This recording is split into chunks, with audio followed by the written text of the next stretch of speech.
കേന്ദ്ര സർക്കാർ വഖഫ് ഭേദഗതി നിയമം ഇരുസഭകളിലും പാസാക്കിയതിനു ശേഷം രാജ്യമെമ്പാടും വലിയ പ്രതിഷേധങ്ങളാണ് ഉയർന്നുകൊണ്ടിരിക്കുന്നത്. പ്രത്യേകിച്ചും മുസ്ലിം സമുദായത്തെ ലക്ഷ്യം വെച്ചുകൊണ്ടാണ് ഇത്തരമൊരു നിയമം ഉണ്ടാക്കിയെടുക്കുന്നതെന്നും ഈ ഒരു ഭേദഗതി ആക്ട് കൊണ്ടുവന്നിരിക്കുന്നത് മുസ്ലിം സമുദായത്തിന്റെ വഖഫുകൾ കയ്യേറാനുള്ള RSS പദ്ധതികളുടെ ഭാഗമായിട്ടാണ് കേന്ദ്ര സർക്കാർ ഇത്തരം ഒരു നിയമം കൊണ്ടുവന്നിരിക്കുന്നത് എന്നതാണ് വ്യാപകമായി ഉയരുന്ന വിമർശനം. പ്രതിപക്ഷത്തെ ഐക്യമാണ് ഈ ഒരു സമയത്ത് ഏറ്റവും പ്രധാനമായിട്ട് ഈ ഒരു നിയമത്തിനെതിരെ കാണാനായത്. പ്രത്യേകിച്ചും വലിയ ഭൂരിപക്ഷമുള്ള ഒരു കേന്ദ്ര സർക്കാർ BJPയുടെ സർക്കാരല്ല നിലവിലുള്ളത് എന്നുള്ള സാഹചര്യത്തിൽ ലോക്സഭയിലും രാജ്യസഭയിലും പ്രതിപക്ഷം ഒന്നടങ്കം തന്നെ ഈ നിയമത്തിനെതിരെ രംഗത്ത് വന്നിരിക്കുകയാണ്. ന്യൂനപക്ഷങ്ങളുടെ പ്രത്യേകമായ അവകാശങ്ങൾക്ക് മേലുള്ള കടന്നുകയറ്റമാണെന്നാണ് പ്രതിപക്ഷത്തിന്റെ ഐക്യകണ്ഠേനയുള്ള അഭിപ്രായം. തൃണമൂൽ കോൺഗ്രസും SP-യും തുടങ്ങിയ സർവ്വ പാർട്ടികളും ഇതിൽ ഒരേ നിലപാടുകൾ തന്നെയാണ് സ്വീകരിച്ചിരിക്കുന്നത്. അതിനുശേഷമാണ് പൗരത്വ നിയമത്തിന് ശേഷം ഉണ്ടായ ഏറ്റവും സങ്കീർണമായ സാഹചര്യം രാജ്യത്ത് രൂപപ്പെട്ടിരിക്കുന്നത്. വലിയ പ്രതിഷേധങ്ങൾക്കാണ് രാജ്യമെമ്പാടും തുടക്കം കുറിച്ചിരിക്കുന്നത്. പ്രത്യേകിച്ചും മുസ്ലിങ്ങൾക്ക് അവകാശപ്പെട്ട വഖഫ് സ്വത്തുക്കൾ കയ്യേറാനുള്ള RSS പദ്ധതികളുടെ ഭാഗമായിട്ടാണ് ഇത്തരം നിയമങ്ങൾ ചുട്ടെടുക്കുന്നത് എന്നുള്ള വിമർശനം മുസ്ലിം സമുദായത്തിനകത്തും വലിയ രീതിയിൽ ഉണ്ടാകുന്നുണ്ട്. അതുകൊണ്ട് തന്നെ ഈ നിയമത്തിനെതിരെ സുപ്രീം കോടതിയെ സമീപിക്കുമെന്നും തെരുവുകളിൽ പ്രതിഷേധം തുടരുമെന്നും മുസ്ലിം സംഘടനാ നേതൃത്വം വ്യക്തമാക്കുന്നുണ്ട്. അതുകൂടാതെ തന്നെ മറ്റു മൈനോറിറ്റി പിന്നോക്ക വിഭാഗത്തിന്റെ സംഘടനകളും ഇതൊരു പ്രശ്നമായിട്ട് ഭരണഘടനാ പ്രശ്നമായിട്ട് കാണുകയും ഈ ഒരു പദ്ധതി എന്നുള്ളത് RSS പദ്ധതികളുടെ ബാക്കി പത്രമാണ് എന്ന് വിമർശിക്കുകയും ചെയ്യുന്നുണ്ട്. അതുകൊണ്ട് തന്നെയാണ് രാജ്യമെമ്പാടുമുള്ള പ്രധാനപ്പെട്ട നഗരങ്ങളിലടക്കം ഇപ്പോൾ പ്രതിഷേധങ്ങൾക്ക് തുടക്കം കുറിച്ചിരിക്കുന്നത്. പക്ഷേ ഈ പ്രതിഷേധങ്ങൾക്ക് നേരെയുള്ള പോലീസ് നടപടികളും ആരംഭിച്ചതായാണ് മനസ്സിലാക്കാൻ കഴിയുന്നത്.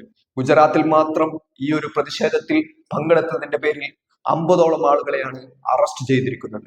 മറ്റുള്ള ഓരോ സംസ്ഥാനങ്ങളിലും നേരത്തെ പൗരത്വ സമരത്തിന് സമാനമായ അന്തരീക്ഷത്തിൽ അതിശക്തമായ പോലീസ് നടപടികൾക്ക് തയ്യാറായിരിക്കുകയാണ് അതാത് സംസ്ഥാന ഭരണകൂടവും കേന്ദ്ര സർക്കാരും. പ്രത്യേകിച്ചും ഡൽഹി, ഷഹീൻ ബാഗ്, ഉത്തർപ്രദേശിലെ പ്രധാനപ്പെട്ട മുസ്ലിങ്ങൾക്ക് മേധാവിത്വമുള്ള നഗരങ്ങൾ തുടങ്ങിയ സർവ്വ മേഖലകളിലും പ്രത്യേകം പോലീസ് വിന്യാസം സാധ്യമാക്കിയിരിക്കുകയാണ് അതാത് ഭരണകൂടങ്ങൾ. ഈ ഒരു സമയത്ത് നേരത്തെ ഉണ്ടായ പൗരത്വ സമരത്തിന് സമാനമായ അന്തരീക്ഷമാണ് രാജ്യത്ത് ഉണ്ടായിക്കൊണ്ടിരിക്കുന്നത്. മുസ്ലിങ്ങളുടെ വഖഫ് സ്വത്തുക്കൾ അവർക്ക് മാത്രം അവകാശപ്പെട്ട അവരുടെ വഖഫ് സ്വത്തുക്കൾ കയ്യേറാനുള്ള RSS പദ്ധതികളുടെ ബാക്കി പത്രമാണ് ഈ വഖഫ് ഭേദഗതി നിയമം എന്നാണ് പരക്കെയുള്ള വിമർശനം. നേരത്തെ തന്നെ നമുക്ക് മനസ്സിലാക്കാൻ കഴിയുന്നത് പോലെ 1925 RSS രൂപീകരിക്കുകയും RSS കൃത്യമായിട്ടുള്ള അജണ്ടകൾ തീരുമാനിക്കുകയും ചെയ്തു. ആ അജണ്ടകളിൽ ഒന്നാമത്തെ ശത്രുവായി പ്രഖ്യാപിച്ചിരിക്കുന്നത് മുസ്ലിങ്ങളെയാണ്. രണ്ടാമത്തെ ശത്രു ക്രിസ്ത്യാനികളും പിന്നീട് കമ്മ്യൂണിസ്റ്റുകളുമാണ്. അതായത് ഒരു ഹിന്ദുത്വ രാജ്യത്തിന് തടസ്സമാകുന്ന 3 വിഭാഗങ്ങൾ എന്ന രീതിയിലാണ് ഇവരെ എണ്ണിയിരിക്കുന്നത്. അതിലെ ആദ്യത്തെ ഘടകമായ മുസ്ലിങ്ങളെയാണ് ഇപ്പോൾ RSSന്റെ ഭരണകൂടം ലക്ഷ്യം വെച്ചിരിക്കുന്നത് എന്നാണ് പ്രധാനപ്പെട്ട പ്രതിപക്ഷ വിമർശനം എന്നുള്ളത്. അതായത് 1925 RSS രൂപീകരിക്കുകയും കൃത്യമായിട്ട് അജണ്ടകളും അതിന്റെ നിലപാടുകളും വ്യക്തമാക്കുകയും ചെയ്തു.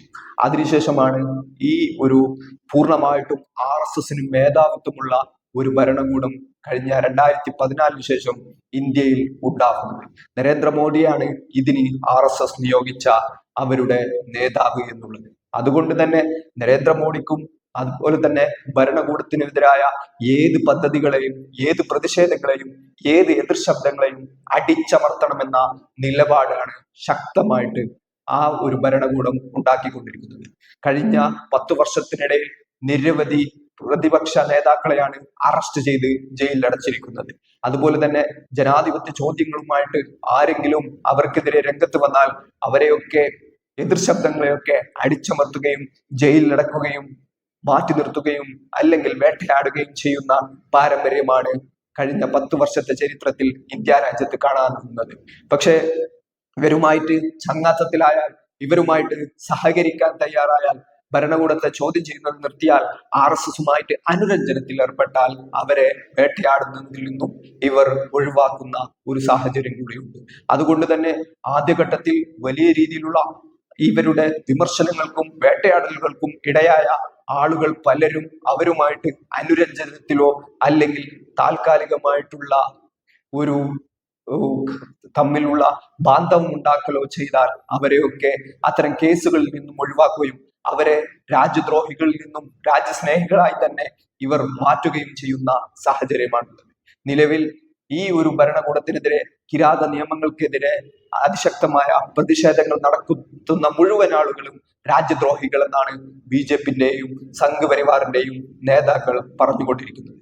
അതുകൊണ്ട് തന്നെ അവർക്കെതിരായ നടപടികൾ ശക്തമായി തുടരുമെന്നും അവരെ ജയിലിലടക്കുമെന്നാണ് പറഞ്ഞിരിക്കുന്നത്. അതായത് അമിത്ഷാ തന്നെ പാർലമെന്റിൽ പറഞ്ഞിരിക്കുന്നു, ഇത് പാർലമെന്റ് പാസാക്കിയ നിയമമാണ്, ഒരാളും ഇതിനെ അംഗീകരിക്കാതെ ഈ രാജ്യത്ത് ജീവിക്കാൻ കഴിയില്ല. അതുകൊണ്ട് തന്നെ ഇതിനെതിരെ രംഗത്ത് വരുന്ന എല്ലാ പ്രതിപക്ഷ വിമർശനങ്ങളെയും അല്ലെങ്കിൽ എല്ലാ സമര പോരാട്ടങ്ങളെയും അവർ ലക്ഷ്യം വെക്കുമെന്ന് തന്നെയാണ് അമിത്ഷാ പാർലമെന്റിൽ വ്യക്തമാക്കിയിരിക്കുന്നത്.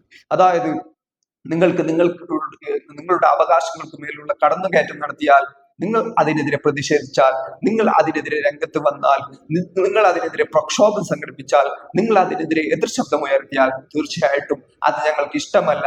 അതുകൊണ്ട് തന്നെ ഞങ്ങൾ അതിനെ വെറുതെ വിടുകയില്ല, അതിന് വലിയ വില നൽകേണ്ടി വരുമെന്നാണ് യഥാർത്ഥത്തിൽ ഇവിടത്തെ RSS നിയന്ത്രിത ഭരണകൂടം പറഞ്ഞുകൊണ്ടിരിക്കുന്നത്. കേവലം ഇതൊരു BJP സർക്കാർ മാത്രമല്ല, കഴിഞ്ഞ അല്ലെങ്കിൽ NDA സർക്കാർ മാത്രമല്ല, നിതീഷ് കുമാറിനെയും അതുപോലെ തന്നെ ഈ ഒരു ചന്ദ്രബാബു നായിഡുവിനെയും പോലെയുള്ള ന്യൂനപക്ഷ വോട്ടുകൾ വാങ്ങിയ ആളുകൾ പോലും ഈ സമയത്ത് പൂർണ്ണമായിട്ടും RSS നിയന്ത്രിത ഭരണകൂടത്തിന്റെ പിന്നാളികളായി മാറിക്കൊണ്ടിരിക്കുകയാണ് എന്നതാണ് ഒരു യാഥാർത്ഥ്യം. അതുകൊണ്ട് തന്നെ വലിയ രീതിയിലുള്ള പ്രതിഷേധങ്ങൾക്ക് രാജ്യത്ത് തുടക്കമാവുമ്പോൾ വീണ്ടും ഒരു പൗരത്വ സമരത്തിന് സമാനമായ സാഹചര്യം രാജ്യത്ത് ഉടലെടുത്തുകൊണ്ടിരിക്കുകയാണ്.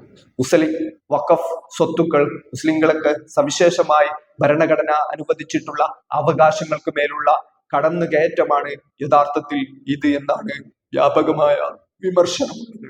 അതുകൊണ്ട് തന്നെ ചന്ദ്രബാബു നായിഡുവിനും നിതീഷ് കുമാറിനുമെതിരെ വലിയ പ്രതിഷേധങ്ങൾ ഉയരുന്നുണ്ട്. അതുകൂടാതെ തന്നെ നിലവിലുള്ള സാഹചര്യത്തിൽ ഈ ഒരു എതിർ ശബ്ദങ്ങളെയൊക്കെ അടിച്ചമർത്താൻ കേന്ദ്ര സർക്കാരും അതുമായി ബന്ധപ്പെട്ട RSS നിയന്ത്രിത ഭരണകൂടവും തീരുമാനിച്ചാൽ കഴിഞ്ഞ പൗരത്വ സമരത്തിലുണ്ടായ സമാനമായ സാഹചര്യങ്ങൾ രാജ്യത്ത് സൃഷ്ടിക്കപ്പെടാം.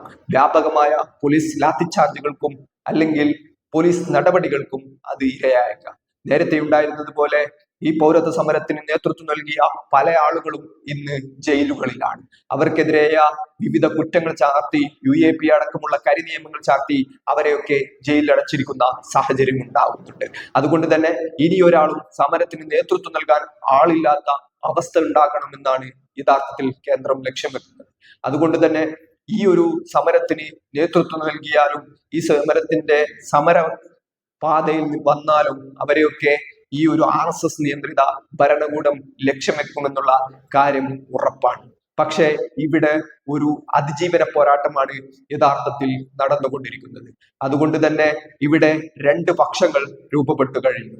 ഒന്ന്, പൂർണ്ണമായിട്ടും അടിച്ചമർത്തപ്പെടുന്ന ഒരു ഫാസിസ്റ്റ് സ്വഭാവമുള്ള ജനകീയ ശബ്ദങ്ങളെ ഒരിടൽക്കും ചെവികൊള്ളാതെ, എതിർ ശബ്ദങ്ങളെ ചെവികൊള്ളാതെ അമൈൻമെന്റുകൾ കൊണ്ടുവരുമ്പോൾ അതിൽ ഭേദഗതികൾ നിശ്ചയിക്കുന്ന പ്രതിപക്ഷത്തെ ഒന്നാകെ നിശ്ചലമാക്കിക്കൊണ്ടുള്ള ഒരു നടപടികളിലേക്ക് നടക്കുന്ന ഒരു ഫാസിസ്റ്റ് ഭരണകൂടം എന്നുള്ള നിലക്ക് വിശേഷണത്തിന് അർഹരാകുമ്പോൾ, മറുഭാഗത്ത് ഇതിനെതിരെയുള്ള ജനാധിപത്യ പോരാട്ടങ്ങൾ, ജനാധിപത്യം നിലനിർത്താനുള്ള പോരാട്ടങ്ങളാണ് മറുഭാഗത്ത് നടക്കുന്നത് എന്നാണ് വ്യാപകമായിട്ടുള്ള ഇതിനെക്കുറിച്ചുള്ള കാഴ്ചപ്പാടുകളായിട്ട് പുറത്തു വരുന്നുണ്ട്. ലോകത്താകമാനം ഇന്ത്യയിലെ നിലവിലുള്ള സാഹചര്യങ്ങൾ വീക്ഷിക്കപ്പെട്ടുകൊണ്ടിരിക്കുകയാണ്. പ്രത്യേകിച്ചും അറേബ്യൻ രാജ്യങ്ങളിലും മറ്റു ഇന്ത്യയുമായി നല്ല ബന്ധത്തിലുള്ള രാജ്യങ്ങളിലടക്കം ഇന്ത്യയിലുള്ള സാഹചര്യങ്ങൾ ചർച്ചയായിക്കൊണ്ടിരിക്കുകയാണ് എന്നത് തന്നെയാണ് ഇപ്പോഴും നിലവിലുള്ള ലോക സാഹചര്യങ്ങൾ എന്നുള്ളത്.